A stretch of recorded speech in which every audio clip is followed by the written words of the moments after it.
Forget gurus. Forget anyone claiming to be an online business expert without going through the challenges of entrepreneurship themselves. The Real Money, Real Business podcast is here to prove the best insights in online business comes from your fellow online business builders. We dig into stories of entrepreneurs selling their business on the Empire Flippers marketplace so that you can learn how they made their business profitable, how they overcame obstacles, and what lessons they learned in their online journey. If you want to take your business and your knowledge to the next level, you've come to the right podcast. Let's get started. Hey everyone, Lauren here with another great business to discuss on this episode of the Real Money, Real Business podcast. Today's guest is Gregory, and he's selling his Amazon FBA business on the Empire Flippers marketplace. So welcome to the show, Gregory. How are you doing today? I'm wonderful. How about yourself? I'm fantastic, and I'm really excited to learn more about your business. But before we dive in, I'm going to go over a brief summary of the business. This is an Amazon FBA business created in September 2018 in the bed and bath niche. The average monthly revenue for the business is $55,262, and it makes an average of $21,238 per month in net profit. For everyone listening, you can visit empireflippers.com/marketplace and search for listing number 58119 to learn more about the business. Or you can unlock this listing to start your due diligence if you're interested in purchasing this asset. The assets included in the sale are an Amazon Central Seller account with 4 SKUs, a branded domain and all site content and files, supplier relationships, Facebook, Pinterest, and Twitter social media accounts, a trademark, and a product patent. Inventory is not normally included in the list price, but further details can be provided to active buyers. Now that we know more about the business, let's learn more about the seller. Gregory, can you tell us a little bit about your background in building and running online businesses? Be frank with you, I don't have very much expertise at all in building online businesses. I kind of fell into this by creating a solution for a problem that I've had for my last 20 some years. So I'm not an expert in building online businesses. I kind of learn as you go type of thing. Okay, wonderful. So how did you come up with the idea to start this business then? Well, for the last 20 some years, I've had a common problem that I've had to deal with on a daily basis. And I've tried just about every other of the common solutions that you can find on the internet or at your local retail store to solve this problem. And frankly, none of those solutions worked that great. They were okay. And as I got a little bit older, it became harder and harder to work with these type of products. And the solution never presented itself until one day, this is kind of strange, out of the clear blue, I had a dream of inventing something that would solve this problem. And I, created some prototypes out of stuff I found in my garage and created the solution that worked for us. And somebody said, well, why don't you try, creating something that is marketable? And we thought to ourselves, yeah, well, if it works for us, it'll work for other people too. And we really had no idea of where this would go or how it would be perceived by the public. So we just kind of thought, hey, if we can make a little bit of money on this to take ourselves on vacation every year, that'll be a win for us and a win for the customers that buy it. And frankly, it went far beyond that. And far beyond the expectations of where we thought it would come originally. But it came out of solving a need that I had personally and felt that other people would probably have the same type of problem. Yeah, that's such a great story. And that light bulb moment must have been such an exciting moment for you. It was. And we get emails from customers on a weekly basis telling us that, why didn't I think of that? I wish I would have come up with this. It's such a simple solution to a common problem. And, we all have those dreams of having a light bulb moment and inventing something that, does something revolutionary or different than the common solutions out there. And this was our light bulb moment. Yeah, that's fantastic. And what drove you to market your product on the Amazon platform over traditional e-commerce platforms like Shopify, for example? Again, I'm not an internet savvy marketer, so I had a few people that were kind of consulting us and helping us. And one of the things that came up was, where do people go to look for this solution? And they would go to the local retailer, but as we saw over the last number of years, the trend is moving away from brick and mortar to some extent, and a lot of people are buying things online. So we said, well, Amazon has that great customer base that people go to look for products for problems they have or whatever. And we started doing some research on how people were buying this type of product or this type of thing. And we saw that there was nobody on Amazon in this category with hundreds and hundreds of products that were even selling anything remotely close to this. So we felt like, well, this is totally a unique thing. And if people were like me, were looking for solutions to a problem, and all they had to choose from was the same thing that I've been buying over the last 25 years, then our product is really going to stand out, and people are going to go, well, if none of these things other work, then I'm going to certainly, give this one a shot. So Amazon just seemed like it would be the right audience because that's where I was going and trying to buy different products to solve this problem. Yeah, absolutely. And being the only product on the platform that works definitely puts you in a strong position. We're not the only thing that works. We're the only thing that we think is totally unique from all the other products. So if you lined up 100 of the other products in a row, ours would be the only one that stood out. And that was in 2018. And, to some extent, we haven't seen many people gravitate to developing new types of solutions to this problem in the last 3 years. Some, but not very many at all compared to the vast majority of the people that are buying the old common solutions to this. Yeah, absolutely. And I think that's definitely contributed to your success. It sounds like you've got a deep passion for this business. As you say, it came out of a problem that you've experienced yourself. What are the reasons that you're selling the business now?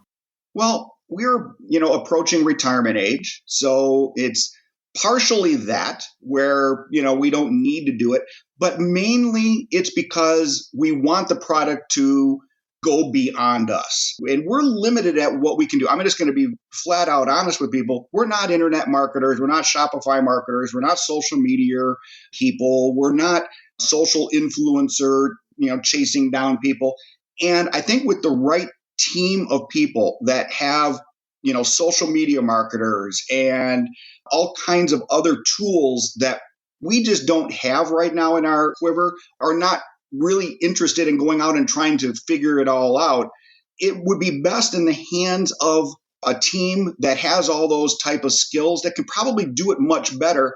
We know the product needs to go beyond the U.S. market because this problem is a worldwide problem. It's not just a U.S. problem. And we don't have international expertise or the ways to just deal with that.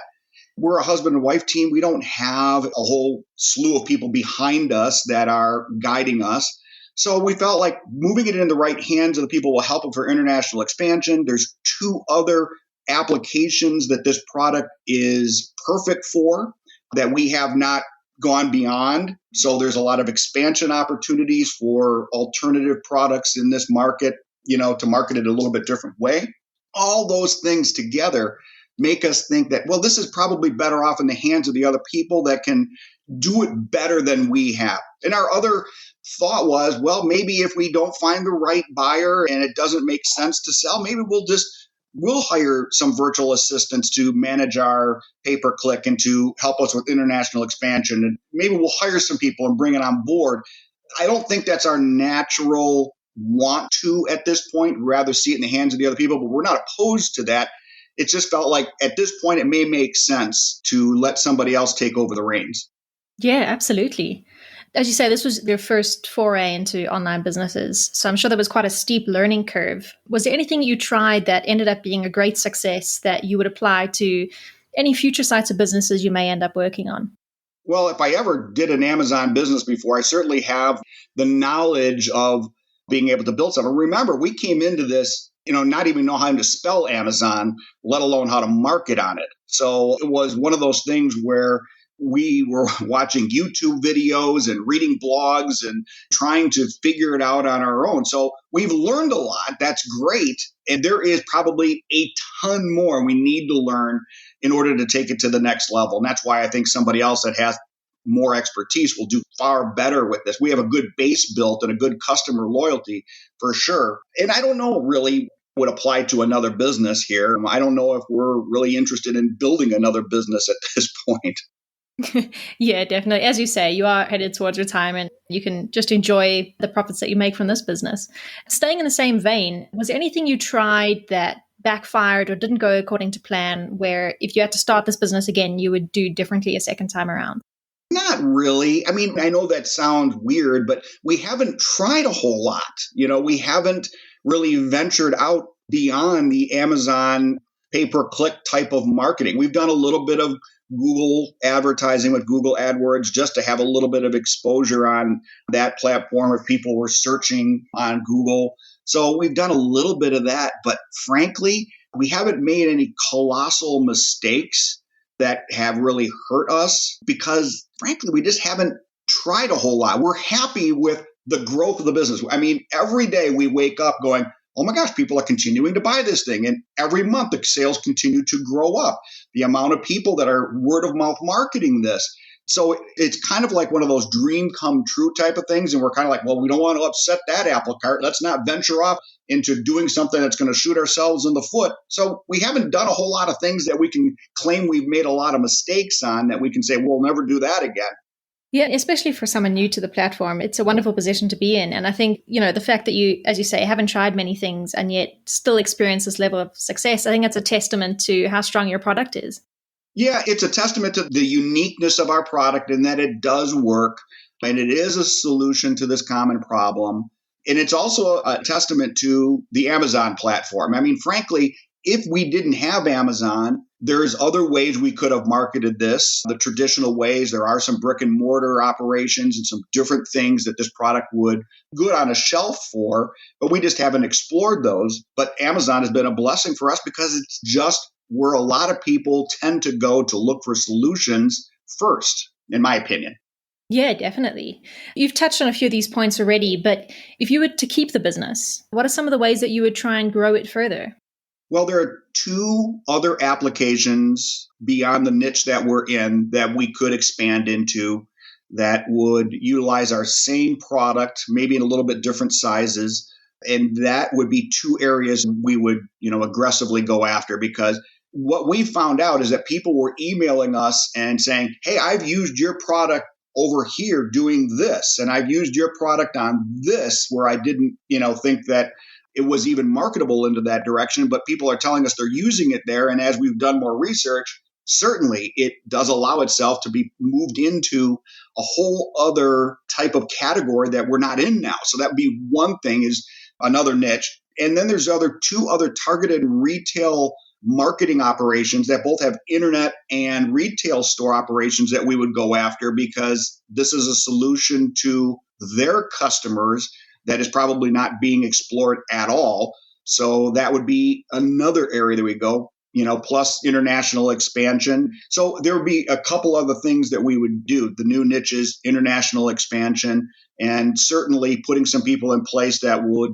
optimize our listing better so that our pay-per-click was better and the marketing was more top-notch. Social influencers, things like that would be all areas that we would, certainly explore and have started to look at in case this is not purchased by somebody. And then we would go from there. Yeah, it certainly sounds like there's a lot of potential. And I think buyers are going to be very interested in that. Gregory, getting into the functionality of the business, can you walk me through your supply chain? Where are your suppliers based and how does inventory get from the suppliers to the Amazon warehouses? Well, this is also a unique thing. When we originally started this, again, we knew nothing about suppliers or anything along those lines. So we actually hooked up with a firm that was able to get our raw product to us. And I didn't want it all prepackaged because, again, I did not know the quality and I did not know how it was going to be received. And I didn't know all that stuff. So we took the product raw. And then we had a team of people that would assemble it with, literature and put it in a plastic sleeve and put a topper on it. And then we'd box it up and let it sit in our warehouse until we needed to ship it to Amazon. That's what we started off doing. And frankly, we haven't changed that since we started. We still order our product. It comes out of India, so we don't need to have supply chain issue problems. And we haven't had supply chain issue problems at all, zero. We haven't had quality control problems, but we still receive the product here. We still inspect it. And then we have a team of people that assemble it and put it in boxes, and we sit in the warehouse till it goes to Amazon. Now, we realize that this, what I would call a kind of country bumpkin or, mom and pop shop type of assembly operation is not something that somebody else is going to continue to do moving forward. So we actually talked to our suppliers and said, hey, listen, if we have a buyer that wants to put together a complete unit and assemble everything and just, drop it to the customer already put together or drop it to Amazon, would that be possible? And they said, absolutely. So it can certainly be done. In the future, we'll probably do that ourselves. We just haven't done it because we have a process that works for us. And anytime we see a change or a question or something that comes up, we can change our literature very quickly and add that to the new assembly batch. So we can always adjust with our customer base, even though we really haven't had to in the last year. We can do that on the fly by creating new literature that we insert into the product. And that allowed us to be very flexible over the last 3 years to deal with customer questions or things that we needed to adjust to make the product better or explanations better. But moving forward, all of it can be done with our supplier. Yeah, great. It's fantastic that you have that level of flexibility. So, Gregory, talk to me about your role in the business. What does your typical work week look like? How many hours do you spend on the business? What sort of tasks take up your time? I know this is going to sound weird, but I spend very little time on this business. Our pay-per-click marketing is where I spend the majority of my time, and that's very little because I don't adjust it a whole lot, only because every time I think you make too many adjustments to things, it kind of screws up the Amazon algorithm. So we kind of let it be on autopilot by itself. We've developed a few campaigns that work, and could they be better? Absolutely. Could we adjust it? Absolutely. Again, don't have the skills to make it perfect, but it works pretty good for us. So I just kind of monitor that and maybe change things once every maybe 3 weeks or so if it needs to be adjusted at all. And then the majority of my time is I look at the Amazon, order entries and make sure that we have enough supply at the Amazon. And, I'll go to the warehouse and, schlep a bunch of boxes into the back of the truck and take them to Amazon and make sure that Amazon is completely stocked up with product. So I would say if I spend 5 hours a week, 7 hours a week on this business, that would be about it. And that's mainly because there's not a whole lot of other things for me to do. If we went for international expansion and if we did a lot of other things, obviously we'd spend more time. But for what we're doing right now, it's very little. Yeah, I think that's another selling point as well. Given how little time the business takes up, what sort of skills or requirements would you say someone would need to successfully run this business if they take it over from you? Well, it depends on what they want to do. If they just want to ride the product out and just do what I'm doing, wouldn't take very many skills at all. Everything's all set up and ready to go. But I think somebody buying this is probably going to want to take it beyond what I've done. So that would probably take somebody that understands pay-per-click marketing better, understands Google marketing better, understands social media and how that can play a role in generating customers if they had skills in that. Especially if they had skills in marketing internationally outside the US borders, that would be a skill. If they had any kind of connections or experience in dealing with brick and mortar stores, that may be a whole other market, like I mentioned earlier, can certainly be explored. So I would say all of what we're doing now, except for the international expansion, just better at it would be the skills. Yeah, certainly. And what would you identify as the biggest risks with your business that buyers should be aware of? The first thing I thought of that years ago is that I don't know if anybody's really going to identify with this product the way I did. I don't know if they're going to have the solution or need a solution like I did. So that's why we pinch ourselves every day going, I can't even believe this continues to go and grow the way it is. I don't see anything changing there. The solution that we have and the problem that is existing out there is not going away. This is not like, eventually, motorized cars are going to be extinct because everybody's going to go to electric cars. This problem that is out there and the solution that we have isn't going away for a very long time. I mean, I don't ever see it ever going away. So as long as somebody stays on top of, making sure the quality of the product remains there, this should go on for a very long time. And that's about most as I can say to that. Does that answer your question? Yeah, I definitely think it does. It's fantastic to have a business with so few risks and such a high product demand. So that's really wonderful. How much support are you willing to offer buyers to help ease the transition of this business? As much support as needed. I mean, again, this is our baby. It's one of those things where we thought would never go beyond us going on vacation every year with the profits of the product. It's gone far, far beyond that. So we don't want to see it fail. I want to be able to help support a buyer so that they can take it to the next level. So frankly, I can walk away going, all right, I put money in my pocket over the last 3 years, and I've got a good sum of money that we can put in our retirement fund. And then I can look back and say, yep, we made the right decision. The next buyer took it to the next level. And boy, we're glad we thought of this solution to this problem. We can feel pride in that. So I want to see a new buyer succeed with it, and I want to help them as much as possible. So, I can do whatever they need me to do to help it take it to the next level. That's really wonderful to hear. And I think buyers are going to be very relieved and definitely going to put a lot of them at ease to hear that. When it comes to negotiating the sale, would you be open to negotiating something like an earnout? Yeah, absolutely. I'm not going to turn down anything that makes sense. All right. Like I mentioned, that this is something we came up with. We didn't ever expect it to go where we're supposed to go. Both my wife and I have other jobs that we have. So this isn't a product that we need to sell in order to pay our light bill. We're not desperate to sell. For the right price, it makes sense for us to sell. If we don't get that right price in that right range, then we'll just continue to do what we're doing, hire some other people to take it to the next level. And that's fine with us. Again, we would rather see it into the hands of the right buyer, but we're not going to give it away. You know what I mean? We're not that in a desperate spot. So would an earnout be something we would consider? Sure. If there was enough upfront cash and it made sense for both of us, then sure, I'd entertain that. Fantastic. And would you be willing to commit to a non-compete agreement? Absolutely. We have no desire to create a product that competes with the product that we've loved and we've built over the last number of years. I highly doubt we'll ever create another product that we'll ever sell on Amazon or something again at this point in our lives. So we want to help support, the product that we've, helped develop and see it to the next person. But, signing a non-compete would not be an issue because we frankly just don't want to go that direction. Great. Well, that leads us into the last question of the interview. And I think this is probably the most crucial question of all. If you had to put yourself into the shoes of a buyer, why do you think your business is a business worth buying? It's a great question. Well, first of all, the business has grown from nothing to a great amount of sales on a monthly basis, and it continues to grow. And one of the reasons why it continues to grow is because of word of mouth. The niche that we're in tends to be a niche where older people, let's call it people from 40 to 90, will in need of this type of a solution. Okay.